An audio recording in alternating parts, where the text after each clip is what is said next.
அத்தனையும் அளவா எடுக்கணும். சரிதான் சரிதான், காரமும் உப்பும் சேர்க்கணும்.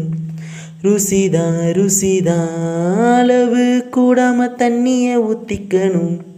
சரிதான் சரிதான், அத்தனையும் கருகாம பார்த்துக்கணும். சுவைதான் சுவைதான், பழனி கடை கோழியும் தான் இங்க கறியாயாச்சா. என்னென்னவோ செய்யணும் தான் இங்க கறியா உண்டாச்சா. கோழிக்கறிய நானும் போடட்டுமா, சும்மா இரு. ஒரு முக்காரிசி போடட்டுமா, கொஞ்சம் பொறு. அடி வெந்து போச்சு கண்ணே இங்கே வா. நான் கறியை எடுத்து போடணும் முன்னால, அதை போடுறப்ப வேகணும் தன்னால.